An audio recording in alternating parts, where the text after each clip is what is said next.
Dr. Isrea Butler, how you doing? Oh, well, how about you? I'm all right, man. All right. Uh, I've been looking forward to rapping with you, man. I haven't seen you for it seems like forever. Um, and I've been following, your academic career and some of the other things that you've been doing, and it seems like things are developing and growing, and uh, you doing us all proud, all of that good stuff. I'm trying. Yeah. So we met because let's see here. I think it was on one of the Cab Calloway uh, gigs, Hmm. and then subsequently, so after that, I did what was it like? It was like four concerts or something. We were in a van, and Was Charlie Wally? Young was playing alto. Uh-huh. Was Wally Yeah, Gator driving? that sounds right. Yeah. Yeah, yeah, and it's funny because Chris and Chris was saying, yeah, this is going to be rough. We're going to be staying in flop houses, and he was talking like that. Uh, that was good times, man.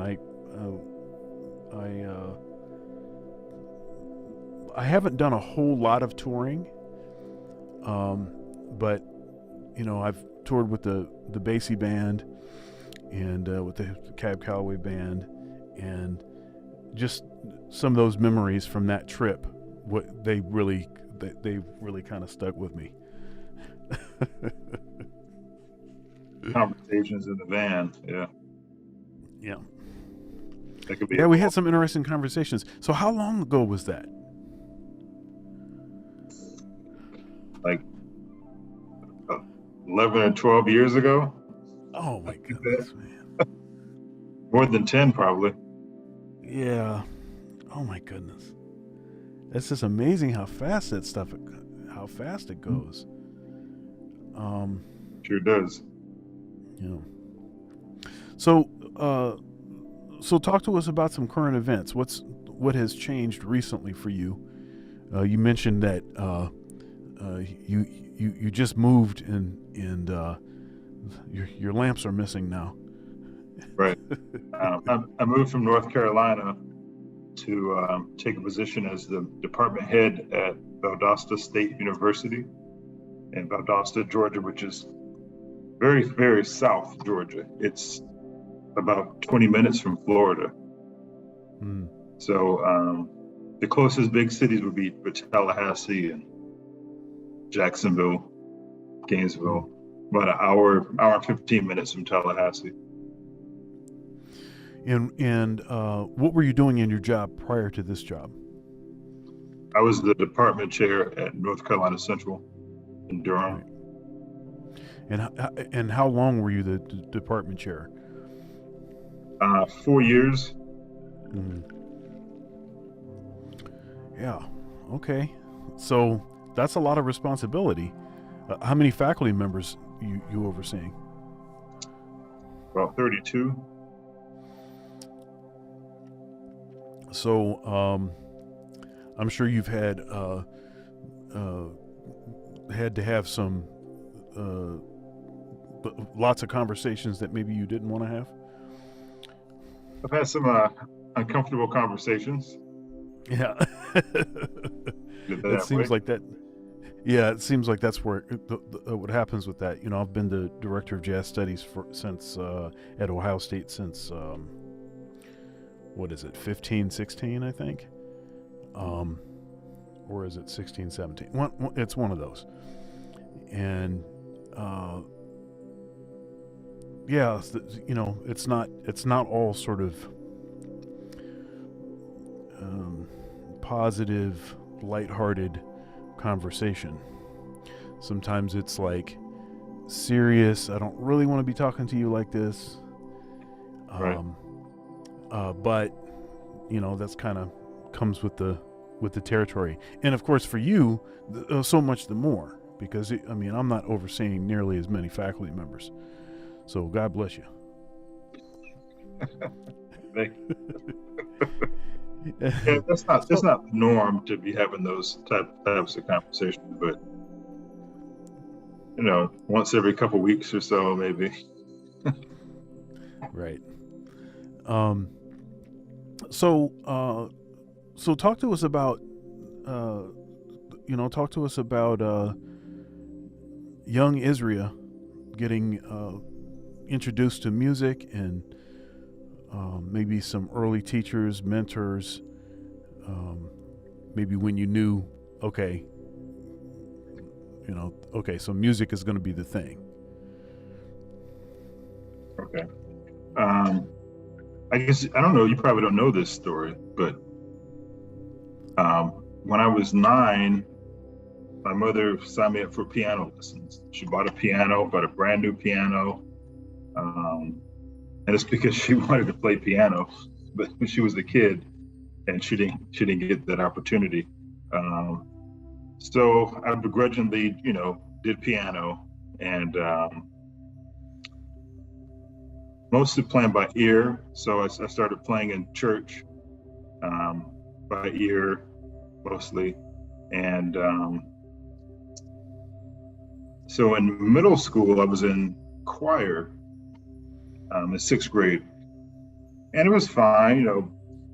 I'd done choir in elementary school like most people do. But one afternoon, I went to the band director and I said, I think there's been a problem. There's been some kind of mistake. I wanted to be in the band, but they put me in choir. So he said, okay, well, you look like a low brass player.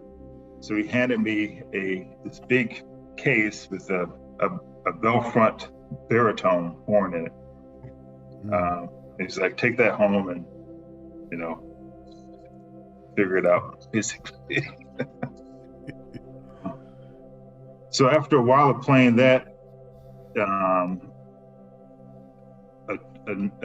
trombone player switched to tuba. So then that meant there was a trombone that I could use, which was much easier to carry back and forth to school, because I used to ride with this thing.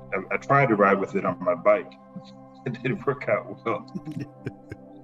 But the trombone, I could put the trombone on my handlebar, and I could navigate that back and forth to middle school. I was not probably the most gifted. I was last chair or second to last chair in middle school. And there was this kid that was always challenging me, wanted to challenge me for my chair. I'm like, no, I'm not going to be last chair. So we would fight about that. And then one day I was walking back and forth to school, because I didn't live far, but this middle school substitute teacher, Mr. Morris, I still remember his name. He was the substitute teacher for, I think it was for 8th grade English. And he saw me and he said, hey man, I saw you with your trombone. I made you a tape. So I have to explain what a tape is to our younger generation. Right. He made me a mixtape or a mixed CD so it was. He made you a playlist? Playlist. He gave me this tape, and it was Duke Ellington, Count Basie, Cab Calloway, Glenn Miller, and Artie Shaw on that tape. And I played along with that, and I got some lessons from a neighbor who had been who was a saxophone player, but had also been a music teacher, and he was a principal at the time. And I just kept practicing and playing along that tape. And then when I got to high school, 9th grade, I was then 3rd out of 10. So I beat all the people that were ahead of me before, and then a bunch of older players. And I was in for a shock, because what are these ledger lines? What are all these notes up here? trying to learn how to play first trombone part. Thank you so much for watching my video so far. If you'd like to support, there are several ways to do so below. Also, likes are free. Please comment, share, and subscribe. Now back to the video. Learn how to play first trombone parts. But something with that tape, it just like programmed me, because I ended up playing with all the bands that were on that tape. So you never know what kind of inspiration you can give to a young person. You know, I've had the opposite. People say, "Oh, well, you know, you're not gonna make it in music." Like my mom taught at the elementary school that I went to, and the music teacher one day told her that she didn't think I would do music. So it's kind of funny when I ended up meeting her son, who was a trombone player at the International Trombone Festival, and he saw me, and he had heard about me, and he saw my name tape that said, you know, Eastman School of Music, and we were there as a you know competition winners. Yeah. So you never know, you know, a little bit of inspiration can make a big difference. So high school, after high school, I kind of decided, you know, I wanted to be a musician. I had a really great band director who just retired from teaching, Dr. Jeff Jordan. He was at Fort Hays State out in Kansas. After he stopped teaching high school, he went and got his doctorate at UMKC. And he was the band director at Fort Hays until just a few months ago. But I would hang around out on the band room during lunch and get extra lessons and after school and just practice. So I decided I wanted to continue the music. So after high school, I joined the Marine Corps, and I played in the band in Camp Pendleton, which is Oceanside, California, and then later on San Diego. And when I was out there, I got a chance to study with a lot of the great studio players, like Andy Martin, Bob McChesney, Bruce Paulson, who was the lead bone player for the Johnny Carson show with Doc Severinsen. The great George Roberts, who's the father of modern bass trombone, was in the Kent Orchestra, and then he played all the Nelson Riddle stuff with Sinatra and you name it, you know, Jaws. And then a lot of the guys in the Los Angeles Philharmonic and different things, and I got to play a lot of different music out there, from Latin jazz to salsa bands, big bands, orchestras, straight ahead jazz with Charles McPherson, his son Chuck. So they lived out in La Jolla. So I got some schooling with Chuck, who's Charles Jr. Kind of like a mini Art Blakey experience, because he would yell at us from behind the drums, you know, if we were playing too long. He was like, 2 choruses, that's it. Curtis said it in 1.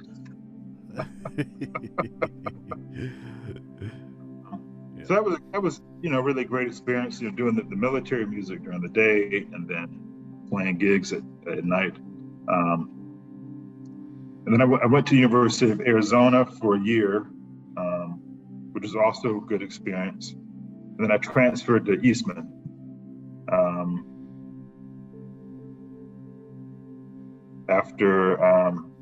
So during Eastman, I didn't do the big festivals like my classmates, like the Aspen and National Orchestra Institute, things like that. I played on cruise ships during the summers. Which really prepared me for my career playing, you know, as a freelancer and playing Broadway. So after I got my bachelor's and master's at Eastman, I moved to New York City and played with ton of different bands and groups and styles of music, different shows. I think my first show was The Color Purple that I was subbing on. Then Lion King and Wicked, Newsies, Promises, Come Fly Away, and Anything Goes. And then the Birdland Big Band with Tommy Igoe and the Mingus Band, David Berger, just a whole bunch of bands. And then eventually the bass, stepping with Count Basie Orchestra and Cab Calloway. So that's kind of a quick-ish rundown. Yeah. So what got you? So you did. Refresh my memory on where you went to school for your various degrees. So your undergrad, you went where? Undergrad and master's at the Eastman School of Music. Okay, and then where did you do your? So when I was in New York freelancing, I did my EMA at Rutgers with Conrad Herwig and Weston Sprott. It was bonus in the Met. When I was working on my undergraduate degree,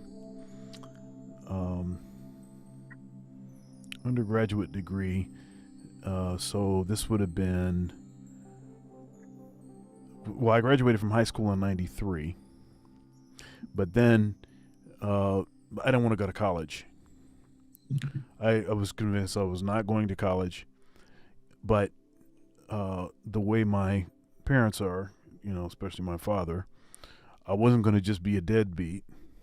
So I practiced all day. I mean, I was practicing like 8 hours a day, writing music, and then I was still playing gigs and stuff, and writing and just teaching lessons, just doing stuff like that. And after a year of that, where I played a lot of gigs and I did a lot of stuff, but I was like, you know what, maybe I should go to college. So I went to a community college for a year, and I got like 26 college credits, all general education stuff, and then I transferred to start my undergrad at Western Michigan University. And I was there for 4 years for the undergrad. So I did kind of like a double super senior by the time I had graduated, because I got out of school in '93, but I didn't finish my undergrad until '99. And during that time, my undergrad, so at Western, so that would have been between '95 and '99. Conrad Herwig came to Western. And he pulled me aside, and he said, "Hey, he basically told me, check it out. There's a band in New York, and we need a saxophone player. This kind of thing." And I remember really kind of wrestling with that. And I called him.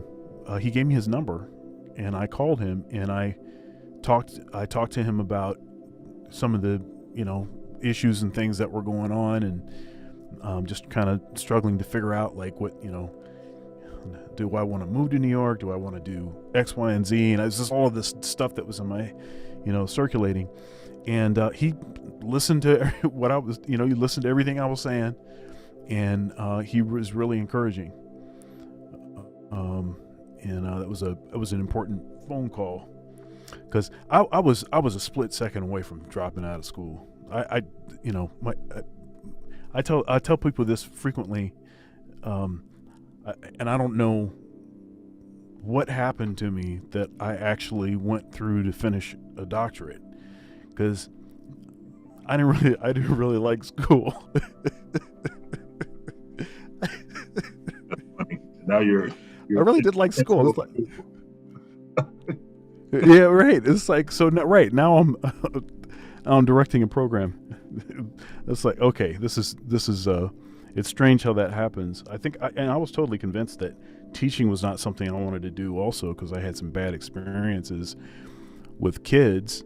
When I was young, I was like, like serious about the music, like this is like really important to me.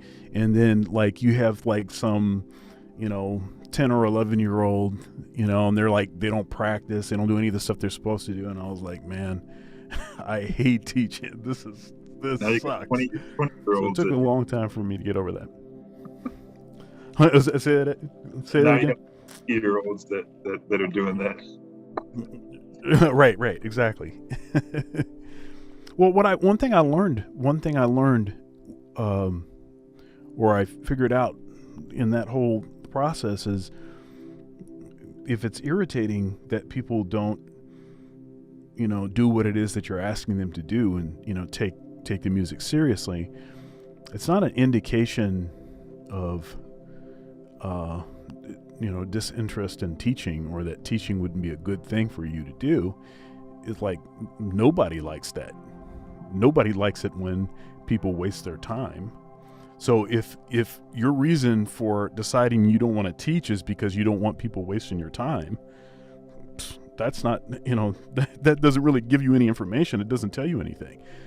And so I finally got to the point where I was like, okay, well, let me see what this teaching thing is about. Because when I was in college, friends of mine, they sort of sequestered me and said, look, man, you're always talking about how you hate teaching. He said, but look, man, you're a teacher. Because that's been my approach to everything. It's like, if it's music or not, the kind of details that I tend to retain, and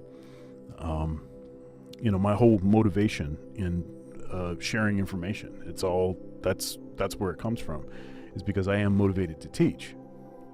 So anyhow, you got started on that when early. So when did teaching start to emerge for you? I had my first student when I was in 9th grade, actually. So I started going back and teaching at the middle school, and then just kept teaching, other high school students that were younger than me, middle school students. And then when I was in the Marine Corps, I was teaching at my friend's high school, and I was the youngest guy in the section, but when we have schools come visit, I would be the one to do the master class, because I was actively, practicing and taking lessons. So I guess I got started, teaching really young,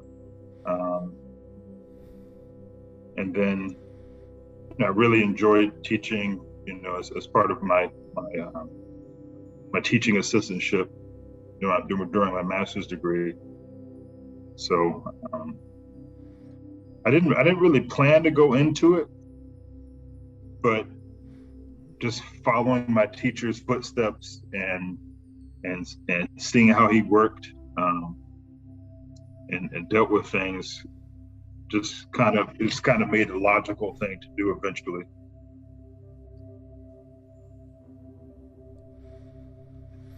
So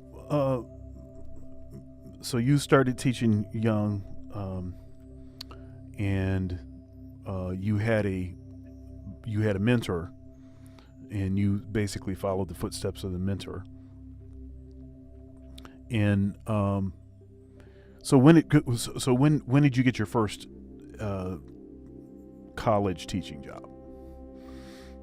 So I graduated from Rutgers in 2012, and that same year, I was the visiting assistant professor of trombone at Jackson State University in Jackson, Mississippi. So that was my first teaching job. Now I've seen some pictures of you holding a baton. So on in your various you know, academic positions and jobs, what have been some of the things that you've been engaged in, like the sort of diversity of skill sets that you've acquired? Oh, wow. Well, so I studied conducting. Well, I mean, I started studying conducting when I was in high school. You know, as part of being the drum major, but I was also the student conductor. That was part of when you go to all state or all county for your for the band assessment. There was a section where you could have a student conductor conduct. So I was studying conducting, and I was ended up being as the teaching assistant at Eastman for the trombone choir. I got to conduct the trombone choir quite a bit when my teacher was away, and also picked up another TA as the assistant for the brass guild, which was the brass choir. So I would conduct those groups, and you know, filling in for my teacher again. I conducted the Brighton Symphony, which is a small community orchestra near Eastman. So when I got to Jackson State, I was hired to be the associate conductor for the Mississippi Symphony Youth Orchestra. So in addition to teaching trombone, I was doing that, and I was also coaching the jazz combo, teaching another brass choir class, and I started a little trombone choir there, and ended up teaching graduate music history for the music ed students during the summer. So did a lot of different things there. The next job was the University of Mary in Bismarck, North Dakota. I was the director of jazz studies there. So I had the big band and improv and all the brass lessons. And that was my first time, you know, running, you know, a big band. I'd been in a bunch, but hadn't really been up in front of many, other than like a little mini clinic or something like that. So that was where do you prefer to be? Do you prefer to be in the band or standing in front of the band? That's a good question. It depends. If the band is good, I want to be sitting inside of it. Right. If they're not, I don't want to be sitting there and the person up front doesn't know what to do to fix it. So if they're not good, I want to be, you know, up front helping them. I see. That's a good question. And that was a very diplomatic way to answer that question.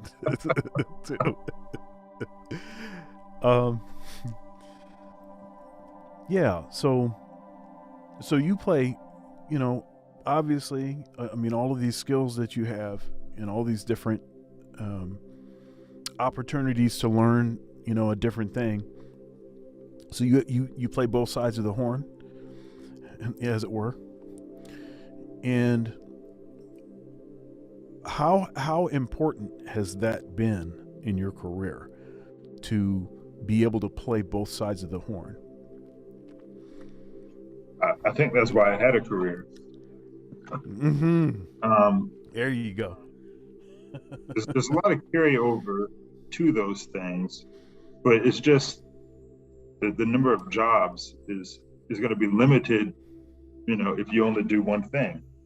It's just, you know, it's just a fact. Even if you're the best, you know, there's still only that one thing that you do.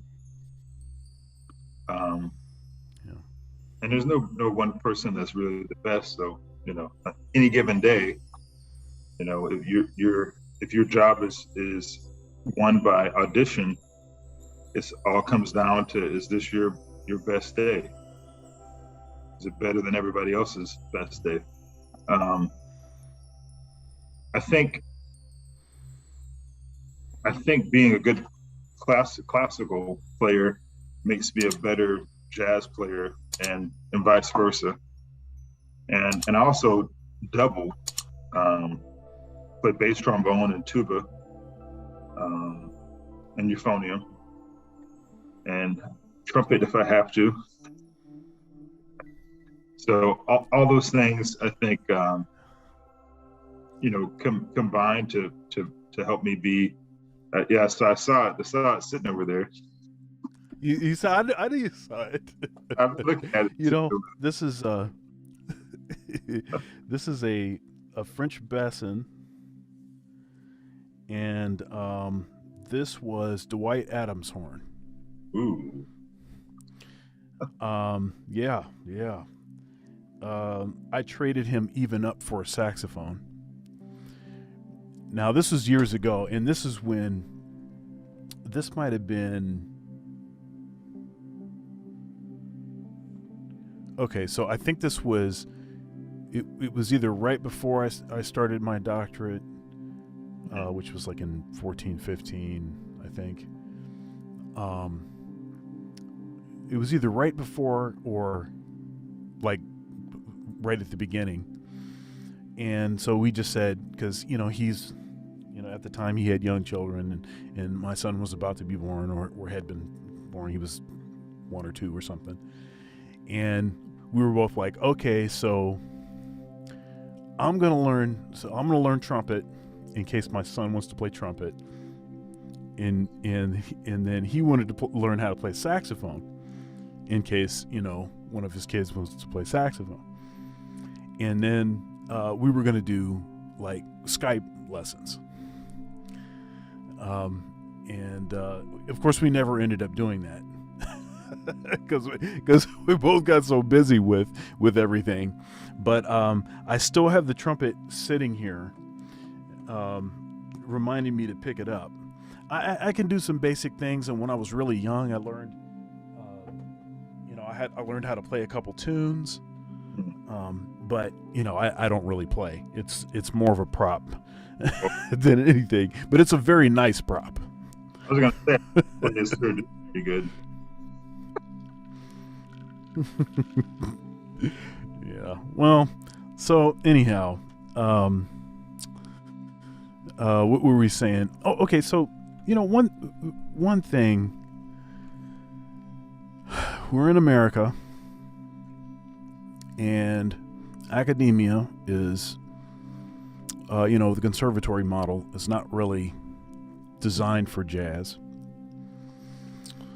And though I hear all of these excuses made in PWIs,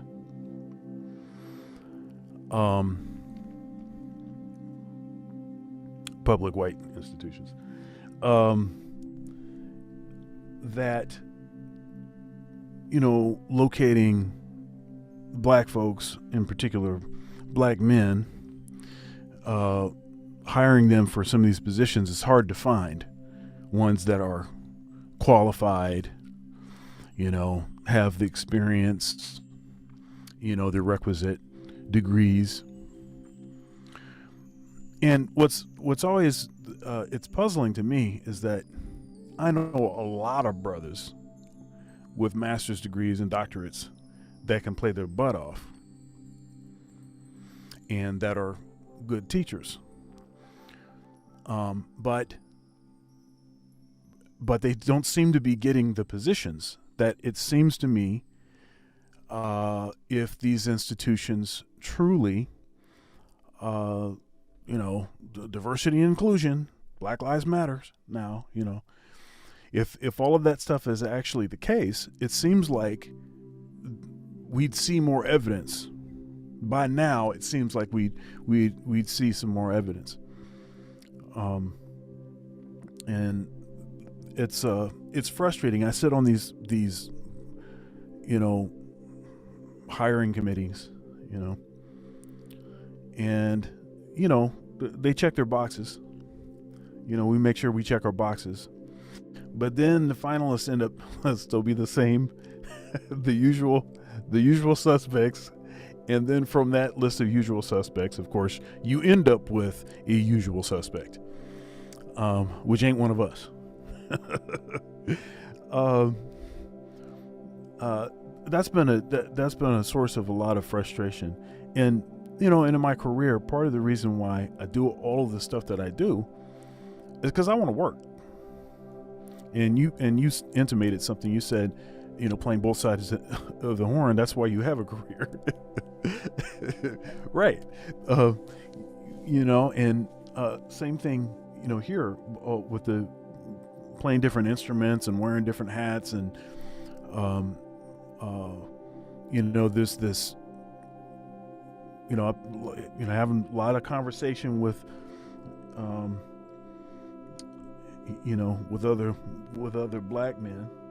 There's this sense that we have to perform and be 2 to 3 times better than our counterpart, even to be looked at seriously for the same gig. Now that's been some of my frustration, dealing with academia, and supposedly the liberal types, the ones that the academia is filled with, supposedly they have our best interest at heart, but it doesn't seem to play out that way. And I'm like, when is this going to actually happen? When is this going to change? It's a lot of moving goalposts too, because in the early on it was like, well, I'd hire you, but you can't read music. Okay, now I can read music as good as you. Well, you need a degree, actually. All right, well, I got a degree now. Well, now you need a master's. Okay, I got the terminal degree, the terminal performance degree. That's the master's degree. Knock, knock, knock. Will you please let me in? Well, now we got a new terminal degree. It's called a DMA. So now you got to get the DMA, and then it always boils down to the excuses like, a person being the right fit, or any number of stuff that just sounds like excuses. It just sounds like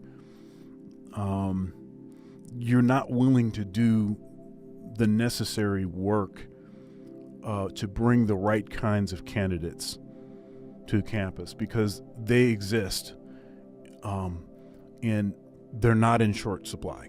I know a lot of folks that have these degrees, and that can play. So I said a lot. You can say anything you'd like to say. Yeah, I agree with what you're saying. I actually think maybe we should have a database with those folks, because that we can show it to the administration whenever they say, I can't find, we looked, we advertised, in the Chronicle and higher ed jobs, and but there just aren't enough candidates out there. So maybe we should put together a database. That's a good idea. About the stuff you were saying, sometimes you can be overqualified. That shouldn't be such a thing. But if you're now more well known, or have a better pedigree than your peers in that situation, that might not be an attractive thing either. If it's a department that is kind of comfortable, and you're a rock star, and you're constantly working and developing and doing these things, if you go there, you're gonna outclass them. That's not going to be what they're looking for. They want to stay comfortable. Once you get comfortable, you want to stay comfortable for as long as possible. I've seen the situation both, where yes, they definitely hired the best candidate, or they hired the best candidate for them.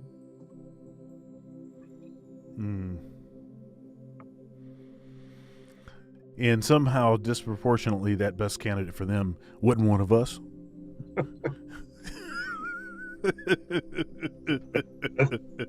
Right. Want to stick on. Yeah. And it's, just like music, this politics involved in academia, for sure. Yeah, I remember, I started, composing and putting out records when I was pretty young. And, I was playing festival gigs and doing all kinds of, things. And okay, that's great. And when I decided I was going to go for the masters, and that was after those friends I told you that had sort of cornered me and made me fess up to secretly being a teacher. So once they got me to admit that, mostly to myself, and I was convinced I did not want to go back to school, because remember, I didn't really like school. I mean, okay, that's a little strong. There was other things that I would have rather been doing. Maybe that's a better way to say it. I wanted to be out playing. I wanted to be, on the scene. There's just other stuff that I wanted to be doing. And so I ended up with an assistantship to stay at the same institution and do a master's degree. And something I tell my students, well, I have told students, and I've told, younger students, the students that are not in college yet, that are kind of investigating. There's all kinds of paths. There's all kinds of ways to get to the same destination. And in my case, I've never taken one of those standardized tests. I didn't take an ACT. I didn't take an SAT. I didn't take a GRE. I've not taken any of those. So because I went to a community college for a year, as a transfer student, you've already proven that you can do the work, and you don't do an ACT or an SAT. It's not necessary to go to a community college. And now, mind you, it wasn't that I was trying to avoid taking the ACT or SAT.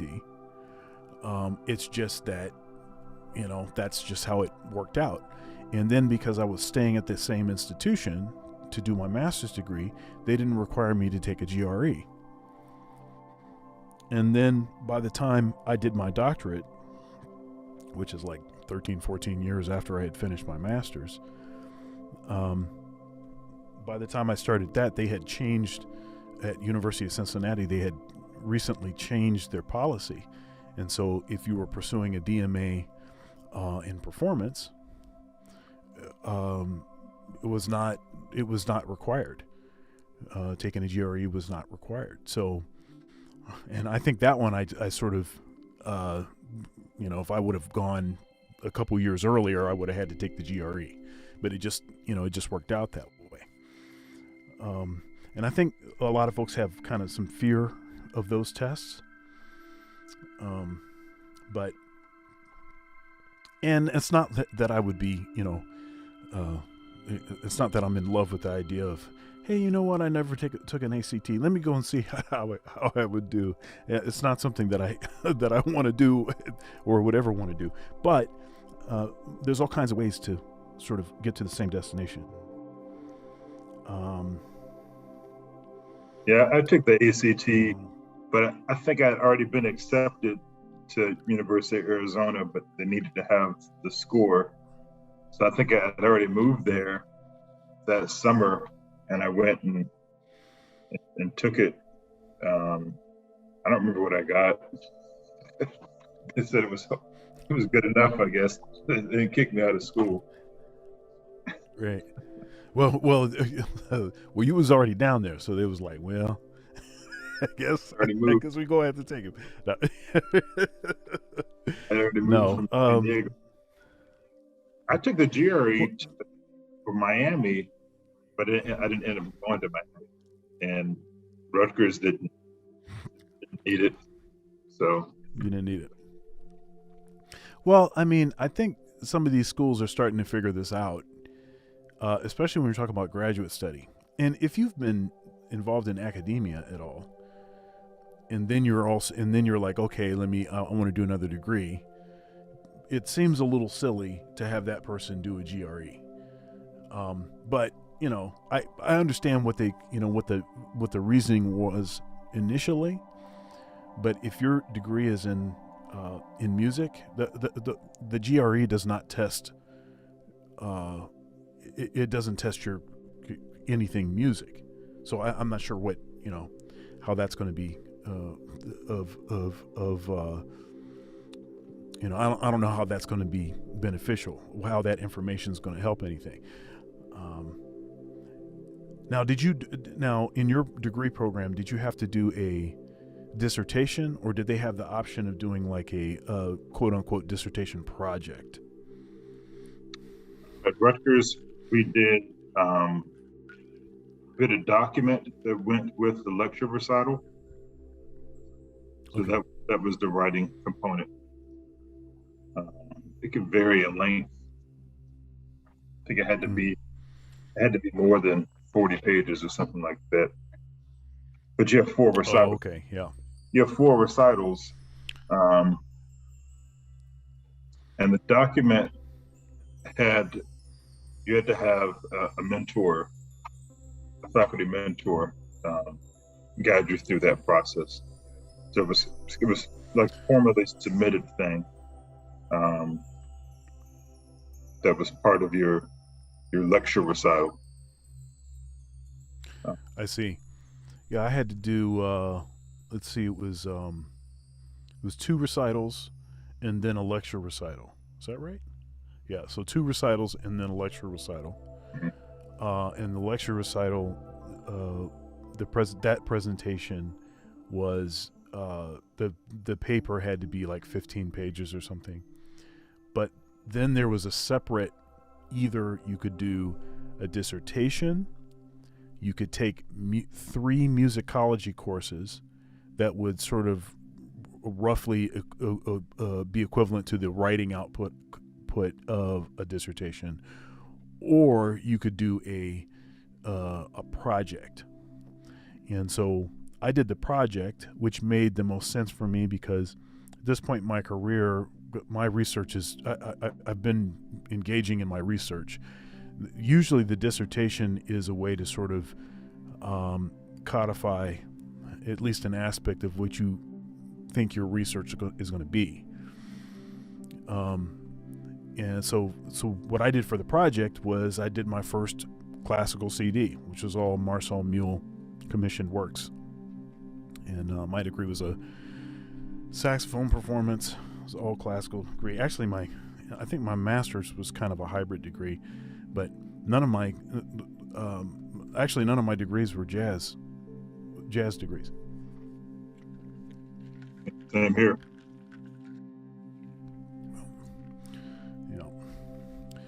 All right.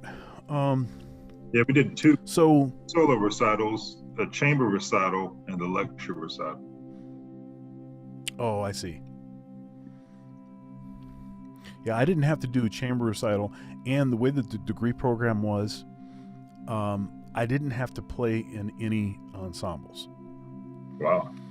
So, yeah, so that's I mean, that's really what made it actually possible for me to do the degree, because I live about 2 hours away from the school I went to. So I was driving 12 hours a week because I had to be there 3 days a week for the 4 semesters where I was full-time student, and so and I was still doing everything else, right? So I was in the second year of my degree program, I took over as director of jazz studies at Ohio State. So, and then my son had just been born. And let's see here, what else happened? It was a bunch of crazy. I was working at a church 25 hours a week. So, yeah. Well, I don't even know. Honestly, I don't think the math actually works out on that. So I'm still trying to figure out how that was possible. And I still got home in time to put my son to bed each night. So I don't know how that. I still am not sure. I mean, I have it written down, but every time I look at it, I'm like,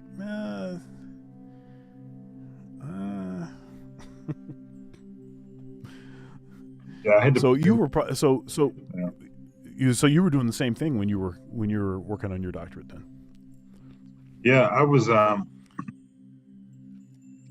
would sometimes, because I'm in the Army Reserves, and sometimes I would do a bugle for a funeral somewhere in New Jersey, and then rush to Rutgers to orchestra rehearsal. Sometimes still in uniform, and then after that, go back to Manhattan to play a show or a gig or whatever. We had to play in either orchestra or band, depending on which one you got into and your, like, if you had a band scholarship. But I also played big band because Conrad was leading it, and the jazz trombone ensemble. And I did a little bit of combo with Ralph Bowen. And we had a brass quintet. so they had you doing everything. I was even doing setup for a while for the orchestra. And I said, I'm not doing this anymore. Yeah. Well, the thing about the light at the end of the tunnel is the light at the end of the tunnel. At least gives you hope that it's going to be over sometime, and it's not going to be like a permanent kind of thing. I think it's when you don't have sort of an idea of how long is this going to last, that's when it becomes like totally unbearable. It's like, okay, I got to tap out of this. I can't do this anymore. But somehow having, okay, I'm just going to have to bust for like 3 years. Okay, I can handle that. All right. Then I'm out. Yes, it's funny because I got called to go to Singapore with Count Basie, and I couldn't go because there was a conflict with the orchestra. And that's when they ended up hiring the guy that went, because so I had a meeting with the dean of students and the graduate coordinator, and they were like, oh, you have this to do, all these different things. And one of them was like, well, when I went through, my teacher said I should take a whole year to do this and, this and, really. And I said, I'm doing it this semester or whatever it was, and that's it, So at graduation, the dean of students was like, I can't believe you did all that stuff. I said I would. I wasn't going to be here 1 minute longer than I needed to be. Some people took, a couple extra years onto it. It's like, no, as quickly as possible and on to the next thing. That's kind of what happened to me. So, all right. So it took me 5 years to get everything done. and the thing is that the first 2 years when I was full time,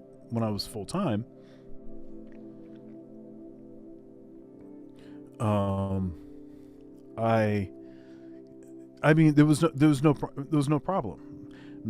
You know, I didn't have any like challenges with like motivation or something. You know, because it's just like, hey, it's just like you plug it in, you just, hey, you know, I'm not here to think about it, I'm here to do it, you know. So so there was no problem. And even with, you know, the 12 hours of driving each week, you know, to and from, you know, I was like, okay, no big deal. But what happened was after I completed the recording project, and that happened during the third year. So basically I was just focusing on getting that done, and that was basically like, that stretched out into like a year. And then I had some other courses that had slid through that, you know, I took some classes in the summer, and then there was some classes that my degree audit didn't point out that I needed to take them. So I had to figure out how to take those classes and do some other stuff. So then, all right. So then when I got done with that, I ended up having to stay one more semester because it was one more class I had to take. And then finally it was over, and I actually graduated the summer of 2019. So it took longer than it needed to take, because like when I got out into sort of no man's land, when it was just like a few things to finish, it was like all of a sudden started to become a lot more challenging to keep myself on task. And then of course it was competing with everything else. Everything else was happening too. So it was like, you know,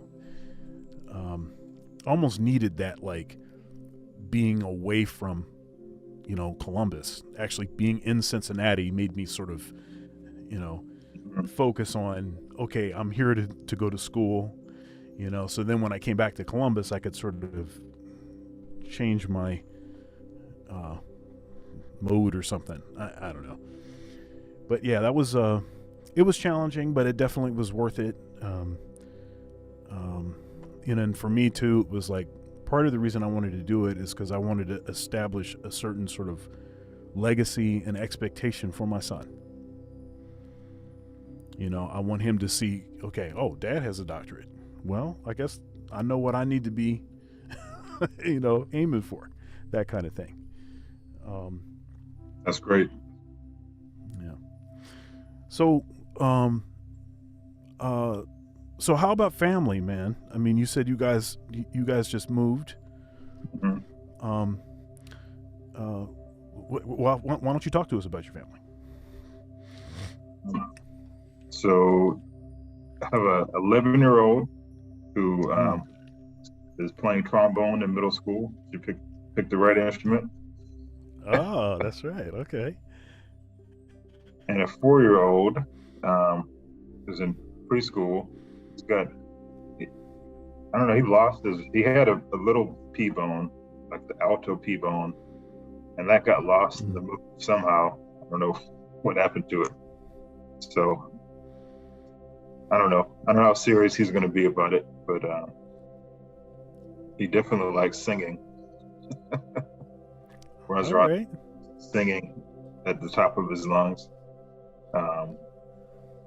Yeah, we all moved, and it was an adjustment when you move. New school, absolutely. New place. So that was a little rough at first, but everybody's settling in. All right. And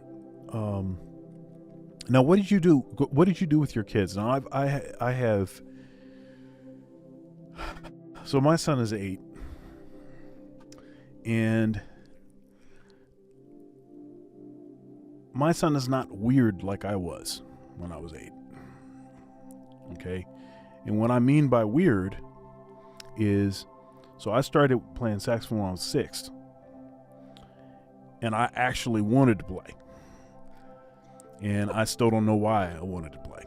You know, What did your it's dad really play? strange for a kid to want to do that. My dad plays saxophone. Saxophone, yeah, that's what I thought. Yeah, he plays. Right, you Yeah, want so he plays saxophone. He's a great saxophone. That's right. That's right. And he play by was a great player, and so right. So he taught. So I was getting a couple lessons a week and stuff like this, and he's an attentive ear on the practice room. Like, nope, start over. You didn't. Hey, you don't go to the next key yet. That's not right. I got a lot of that. But when I see the way that my son is, and how 8-year-old, full of energy, football, any kind of sports, rough and tumble, keep your stomach, keep your stomach muscles tight at all times, because he might just haul off and punch you as hard as he can. And you give him it's just like, Daddy.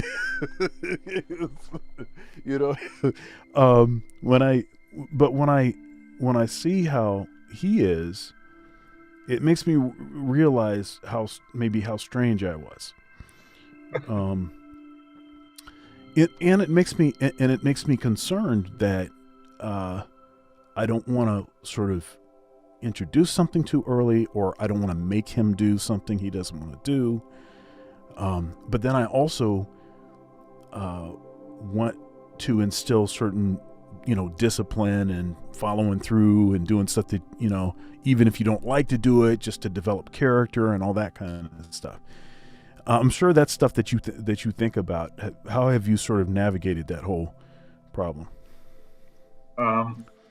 Yeah, I mean, it's a fine balance. My daughter started piano about, I guess about 4 years ago. So she was fairly young, about 7, I guess. Yeah. She's still, studying piano, and it's hard to teach your kids, because you expect them just to know, you're my kid, you should know, all your scales. You should just want to practice because you like music. And she always says, yeah, right. I hear you practice your scales every day, and I hear you, practice with the metronome, and so why don't you do it? I don't like it. Yeah, I try not to be too pushy, but I'm I'm paying for these lessons. You need to, be prepared. Yeah. If you don't want to do it, just let us know. No, I want to do it. I think it's probably easier to see. I'm afraid if I asked him if he wanted to do it, he'd say, "No, I don't want to do it." See, that's it. Then that was just be it. It's like, all right. And I already bought him a P trumpet, a set of drums, a guitar. He's got a pedal board. I bought him a pocket saxophone, a recorder, and he don't do nothing with none of that stuff. I don't know. So I have an older son. We talk about kids. He's not a kid. He graduated from college already, and he's a saxophone player, actually. And he started out piano. He wanted a piano, so we bought him a piano, and he had piano lessons. And then he was playing clarinet. And he told me clarinet. I was like, clarinet? Why'd you pick clarinet? I can't help you with that. And then he eventually started playing saxophone in the jazz band at school, and he ended up playing oboe and flute and all the saxes. He was in a funk band for a while out in Seattle, Washington. He's in construction management, but he still plays a little bit. think he sent me a video of him playing something on saxophone. But I didn't push it. But whenever we were hanging out in New York, whenever he'd come visit, I would take him to get lessons with different players. Sometimes he'd clarinet, and as he got older, saxophone. I would always make, wherever I was, he would come visit, take him to get a lesson with one of the professors on my faculty or something like that. Yeah, I'm afraid I don't know how understanding I would be if I was his teacher. And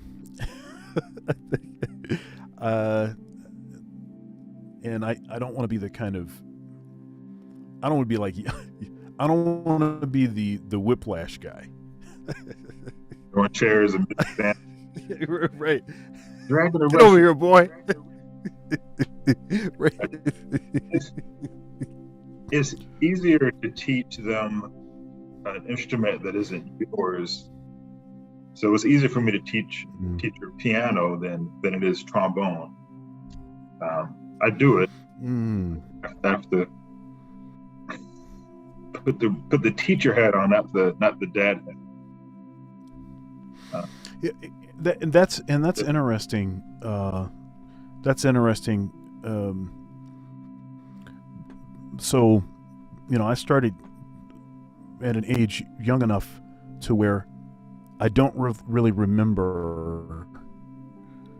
I don't remember a lot of stuff. I don't remember what I was practicing or how long, or there's a lot of detail I just don't. It's as if I would just always played saxophone. So I don't remember a time that I wasn't playing saxophone. It's like that. So even in my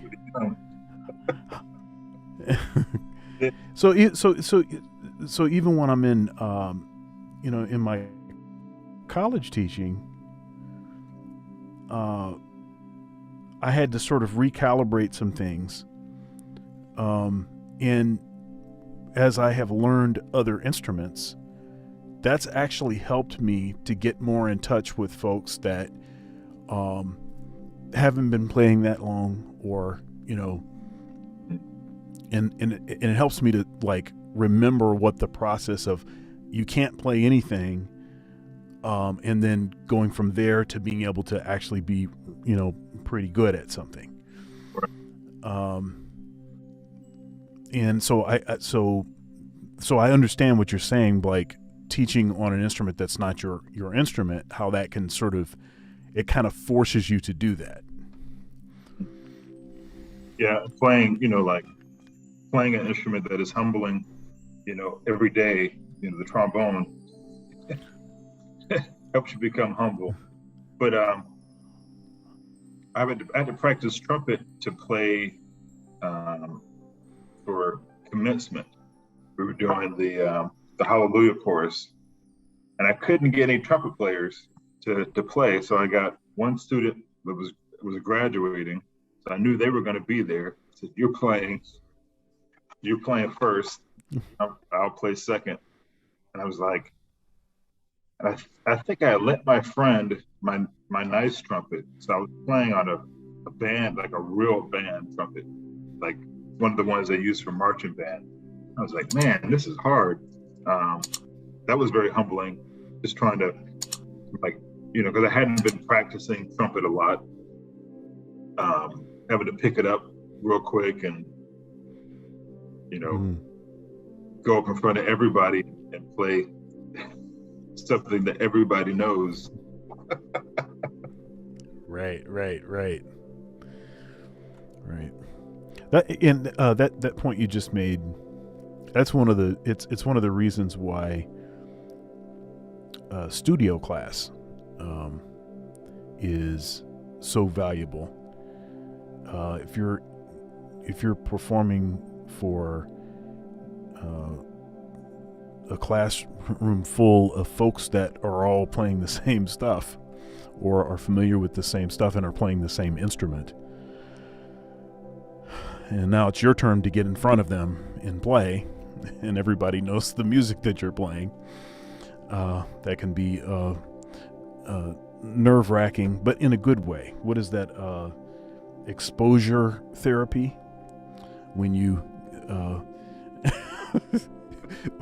when you learn how to overcome, a fear, or you at least learn what your tendency is when you get nervous. Like what happens to you. It's good to know that versus finding out at an audition that's what happens to you. Has that ever happened to you, finding out during an audition? I felt different at an audition one time. I think it was like the President's Own Marine Band audition. And for some reason, I got there and everything was cool. And I did my warm-up thing. And I used to do this thing where I would warm up where so at Marine Barracks, on the other side of where the President's Own is, there's the drum and bugle corps. So I knew some people over there. So I would go over there and warm up instead of in the room with 80 people, like warming up. And I don't know if saxophonists do this, but brass players do this thing where they go in the warm-up room and they do all this pyrotechnics and like this, they're called like the king of the warm-up room, and they're like trying to psych everybody out, like everything like super loud, and like all the hardest stuff. You have to sit there and listen to this, right before you go audition. It's not. So I would go warm up away from everybody by myself. So, but I got on stage and I took a breath, and it was like, oh no, I haven't felt this before. This is going to be interesting. So I've got a story for you. So Bunky Green told me this story. So, there's that Sonny Stitt recording where, what is it? Bunky Green meets Sonny Stitt, or Sonny Stitt makes Bunky Green. And Bunky was talking to me about the about the session, the recording session. So, they met for the first time in the studio, and Bunky is like, super excited to meet, this is Sonny Stitt, and he's like, whatever. And so so Stitt is in the corner and he's playing like all this like ridiculous stuff. So it's like what you were talking about, right? So he's playing all of this ridiculous stuff, right? All of this, and Stitt is like perfect, so he's playing all this great stuff. And then every once in a while, he'd look over his shoulder and he'd see Bunky looking at him. So then when he saw him looking at him, then he'd play even more ridiculous stuff. And then he did that like a few times. Oh my goodness, like the intensity just kept going up. That's great.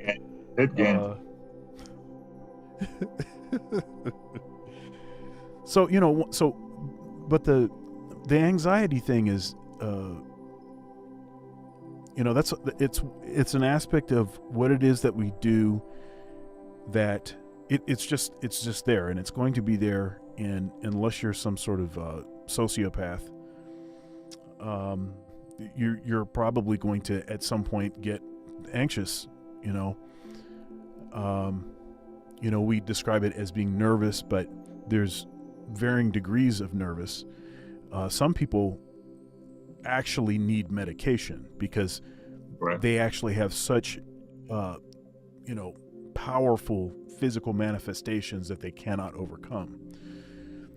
But for the, 99% of the rest of us,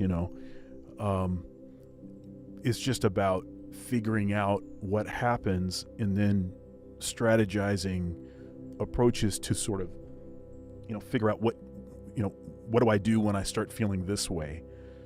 Or how can I prevent from getting to this stage of, nervousness or whatever. Yeah. Being prepared. Being prepared. Being over prepared. Not blowing your chops, like in the preparation. I've had lots of students make that mistake because they're so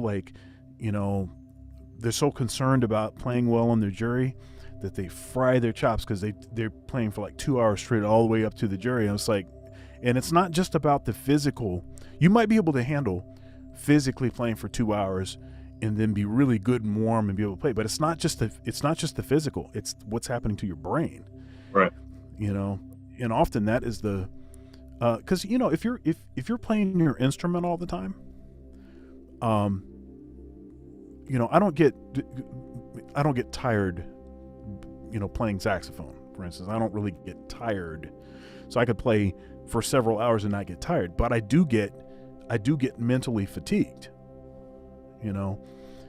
and that can change the, everything about your performance and make everything come out flat, not flat in terms of pitch, but just like you can't say it again. No affect. Yeah, right. Everything is just, as a matter of fact, okay, I'm getting this stuff to come out, but there's no passion behind it. There's no intensity, none of that. And that's a problem. But one thing that I found out that happens to me, and I found this out on the stage performing. Ooh, this is not a good place to find that out. When I get nervous, I start to adrenaline flow causes my body to burn up like all of the moisture. Oh, you get cotton mouth? Okay, so I get cotton mouth, and all of the other manifestations associated with that. But in particular, I get this thing where I can't control the muscles in my face around my embouchure. Ooh. So I'll be, I can't hold notes out. I'll be like, dot. Oh man, he's playing with space. Man, you've been checking out Miles. No, I just can't play because I can't control my face. Oh no! It's like foo. Oh my goodness! Yeah, that happened. I was on the stage. I was playing. It was in Flint, Michigan. I think it was at King Cobra Jazz Festival, and I think the next day, Paquito de Rivera was playing on the same stage. And that was not a stage I wanted to sound that way. So, but the solution for that is to make sure that I'm fully hydrated. So whenever I'm going to do something that I'm like, okay, I'm probably going to get nervous for this, and I've kind of figured out the kinds of things I'm going to be anxious about, I start loading up a couple hours before. I'm drinking like 3, 4, 5 water bottles, Gatorade. I'm going to town, because that's never going to happen to me again. So, case in point, I found out about this thing that happens to my face when I was 17 or 18 or something. But I had to do my first recital for the doctorate, and I hadn't been playing any classical for a long time. So this is the first time I'm playing, recital. Of course, I'm going to be, I'm not a fool.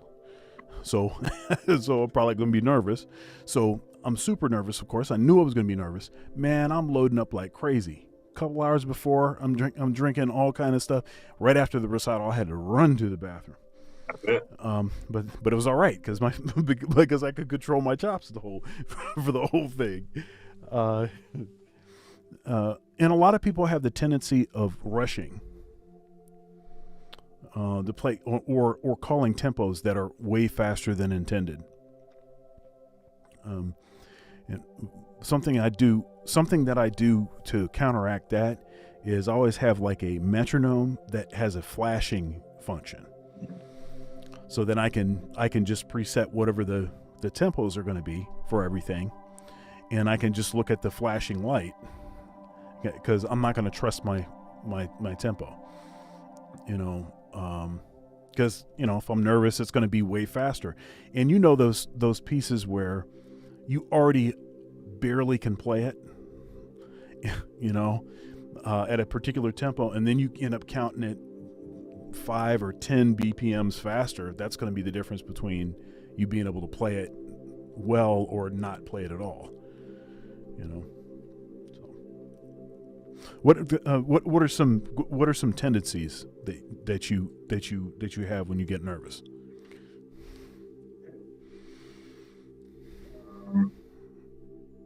Probably just have bad time. I don't generally get nervous that often.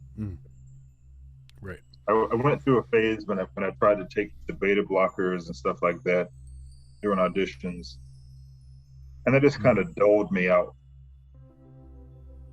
It's like you were saying before, like when the person's played like 2 hours straight and then go into the jury or whatever. So I stopped taking those a long time ago.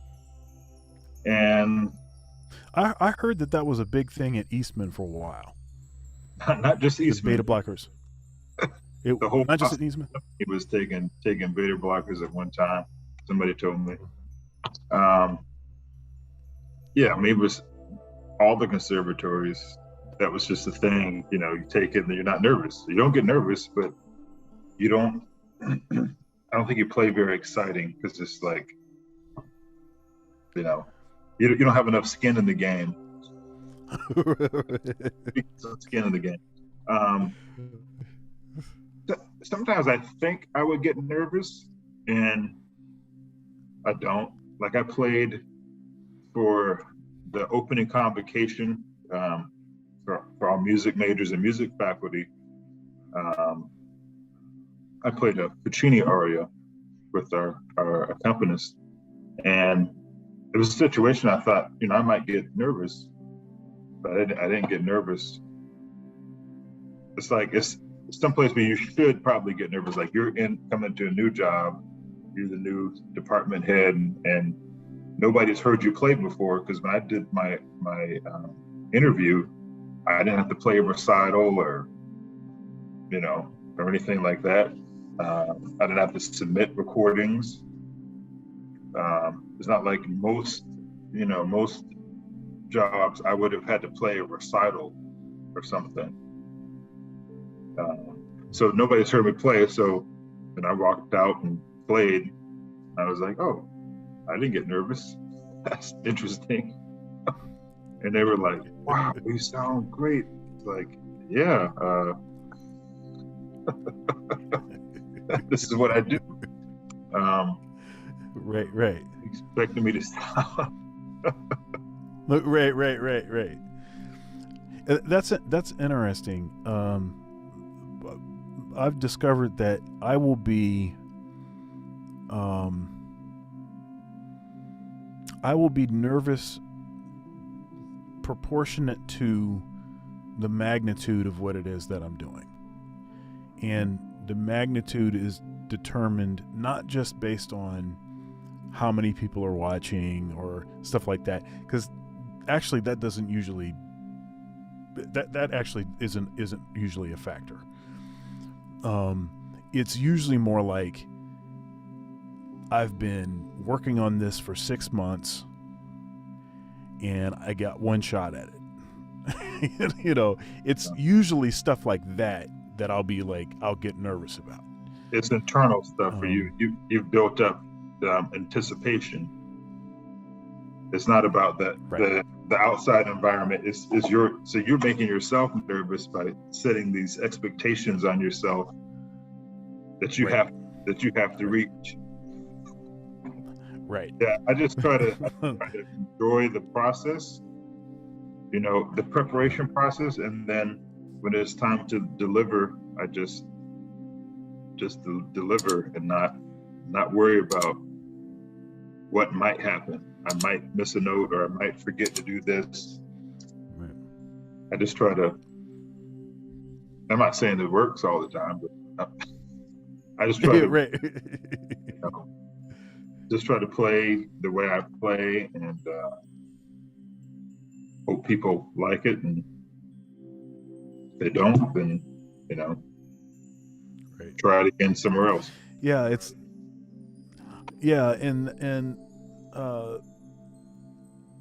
okay, so and at this stage for me, getting nervous doesn't really affect it doesn't really affect the playing. You know what I mean? Like, I feel it. I know what's going on, and I've figured out things that I can do to either psych myself out of, being super anxious, or once I feel myself getting anxious, I know ways I can approach what it is that I'm doing that I'll still be effective. So if I know my tendency is to rush or to overplay, then what I try to do now is like, okay, well, I don't want to be on top of the beat, so I'm feeling nervous, so I know I really need to be anchored and really need to lay back. Right. And then the same thing with stuff like just being hydrated. That's just a general thing. I mean, I just try to stay hydrated, and that solves a lot of issues. Something I tell my students, because some of my students are what I call nervous talkers. So they make a lot of problems for themselves they talk themselves into issues. So it's like, okay, they'll start volunteering information and stuff. You get into an audition, you don't say anything. Say nothing. Say hello. Thanks for listening to my audition. And maybe you can say that, but other than that, don't say anything. If they ask you for a major scale, play it 1 octave. They didn't stipulate 2 octaves. Only give them what they asked for. Because you know what happens, especially if you're nervous. Okay, they just asked me for F major scale. All right, I'm going to play it full range all over the horn like this. And then bap, bap, bap. There's a few places where it didn't come out right. Now they have to consider that in the way they evaluate your audition, because you gave them, you gave them a reason, to, so don't volunteer any information. If you're a nervous talker, just don't say anything. Because as soon as you start saying stuff that you you shouldn't be saying, volunteering information, saying some, other stuff about the, I don't know, your dog ate your assignment for your other class, or whatever it is. When you start talking about that stuff, you're going to make yourself more nervous, because you're going to realize quickly that you just said some stuff that you shouldn't have said. And then it's just going to spiral out of control. And then, of course, all the while you're getting more and more nervous. So you have to learn how to calm that. Calm that stuff down. I had one student in particular that was really bad with the nervous talking, and I really had to work on it with him. Eventually, he got it worked out, but it was severe diarrhea of the mouth. Have you heard about my brass quintet? No. Okay, so it's called the Gateways Brass Collective, and it was basically designed so that the Gateways Music Festival is it's in its 27th year, going into 27th year, and it's a festival that unites colors of musicians of African descent, classical musicians. Oh, okay. It's is held at the Eastman School of Music.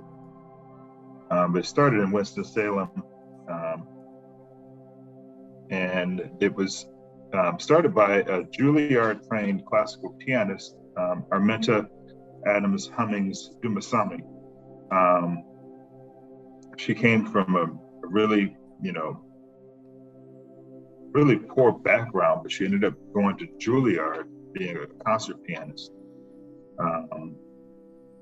And her sons also are fabulous musicians that are pretty well known. But anyway, she eventually moved it to the Eastman School of Music, and that festival was kind of important for me because as a freshman, I got tapped to play in the orchestra, and I met a lot of my mentors. The guy that helped me get my first college teaching job was playing in that orchestra, and then my first roommate in Manhattan was also in the orchestra. So that was over 20 years ago. So about 4 years ago now, we were playing the festival, and we're hanging out afterwards, having cigars and talking. And the guys were like, "Man, this is great. I wish we could do this all the time," because everybody's from different places in the country. So I said, well, we want to get the Gateway's name out, and it's easier. You can't afford to really have the whole 100-piece orchestra travel all over the country. So what if we get a brass quintet together and do that? So kind of pieced this brass quintet together and talked with Mike Campice at Conn-Selmer, and he talked to the president of Conn-Selmer at the time, and they decided to sponsor us. We had a couple more meetings, and we really were created to spread the name of Gateways, but also show students of color that they can play classical music on a really high level. They can play jazz on a high level. There's other music than what you see on television and what they normally listen to on the radio. There's other things they can do other than marching band. And we partnered up with the HBCU National Band Directors Consortium, and one of our early performances was for those students. So we've been partnered up with NAMM. We're going to be doing a concert for them actually in Ohio at the I'll have to send you the name of the school. It's an art school. I think it's Severant School. Does that sound right? Stivers. Stivers. That's right. Stivers. Yeah. Yeah. So we're playing for them for the Grammy in schools at the end of November. When is this? Oh, end of November. Yeah, please be in touch, because that's not too far from where I live. I'll drive to come see you. Yeah, it's so we're doing a performance there.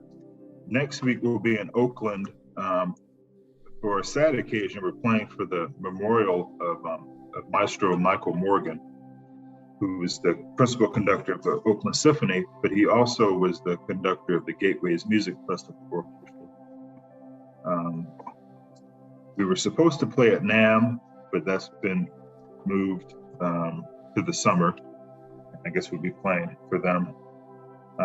And then in April, the Gateways Music Festival is playing at Carnegie Hall.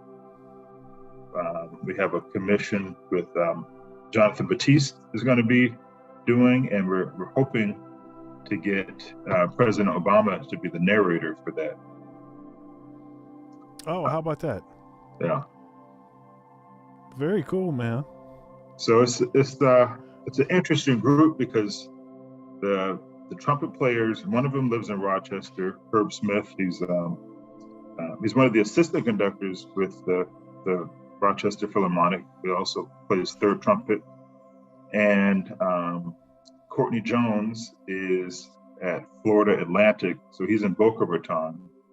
Our horn player, Eric Davis, is at Hofstra in Long Island. He lives in Brooklyn and plays Broadway and a bunch of different orchestras and things. And the tuba player, who's just on Trevor Noah and ABC because he has a book written, Dr. Richard White, called I'm Possible. He's the tubist with the New Mexico Philharmonic and teaches at University of New Mexico. And his book and a movie about his life, because he grew up homeless on the streets of Baltimore, and it ended up going on to get a doctorate in tuba from Indiana University. So everybody's kind of everywhere, but the 4 out of 5 of us have doctorates in music, and it's really so much for not being able to find people of colors with credentials. Yeah. About pre-pandemic, we were supposed to play at a bunch of play on Philly, and play at Curtis and do a side-by-side with the Philadelphia Orchestra Brass. Hopefully we'll be able to do that soon. We're supposed to play at University of Memphis, Peabody, Baltimore School for the Arts, Morgan, Howard, and Bowie. But like now we're all so busy, it's going to be hard to get back out there, but we have to do a lot of makeup, a lot of catch up, because it basically the April of COVID is when we were supposed to go out and do a big tour. So yeah, that's very cool, man. The more you talked about it, it seems like we talked about this before. You might have seen it on my email or something like that. Yep. Yeah, Gateways Brass Collective. Yeah. All right.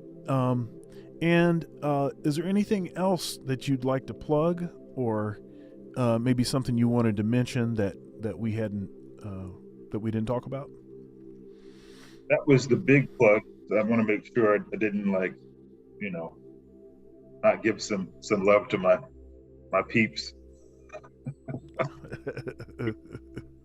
we haven't played together like in person in like almost 2 years now.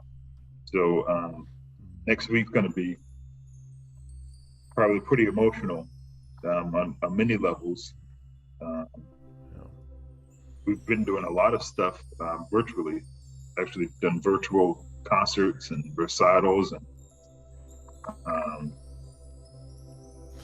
so that's been... Now, are you doing, when you do that, are you doing the pre-record thing, or are you using like Jack Trip or something to sync things up? No, we're pre-recording and we have video editors. Okay. No. All that stuff. So we did one for Gateways, which was a chamber concert. It was us and a string quartet, and then the last tune we did all together was a friend of mine arranged Sir Duke, and we did that with the string quartet. And then we did another one for the National Association of Negro Musicians. For their conference was obviously virtual. There's so many things have been, and we pieced together a lot of pieces for that. So it's been interesting. I learned how to record. I'd always just gone to the studio or somebody to record me, and I never figured out how to do it any, with any sense of skill on my own, but I learned how to do that,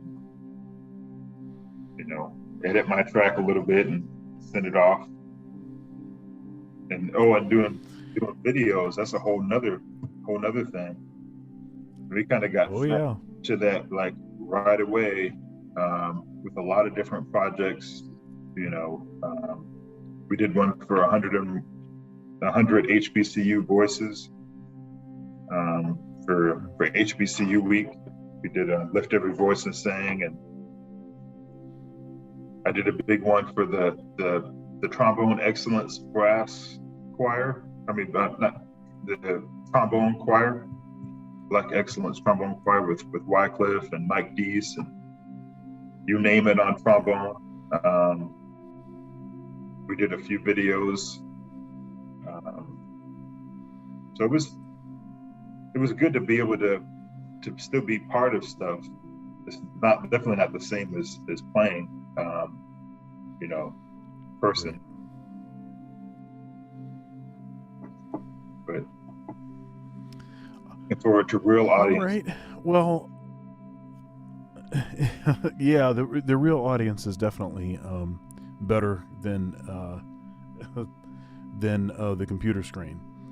But it is nice to be able to do something like what we're doing right now. I mean, this conversation, this interview series. This is episode 170. Wow, that's amazing. And yeah, I got started the week the bottom of the world fell out and everything. It was March. What was it? March of 2020. And for a while I was doing, I don't know, 5 episodes a week or something. And then I slowed down. I'm doing about 2 now, 2 episodes a week. But,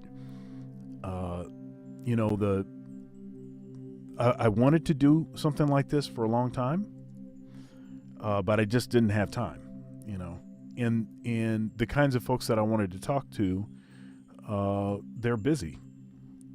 And then all of a sudden, everybody just became available. It's like simultaneously. Everybody. like everybody. Like all the gigs. And so. Yeah, that's when you're thankful for having a college job. Right. Exactly. That is facts. That is true. All right, man. Well, it's been great catching back up with you, man. And I look forward to seeing you in November. Please remember to send me that information so that I can get that on my calendar, because I most certainly will go there. It's been a while since I've been at that school. My wife is a dancer, choreographer. She doesn't do as much dancing now, but she's got her own dance company, and one of her friends works at that school.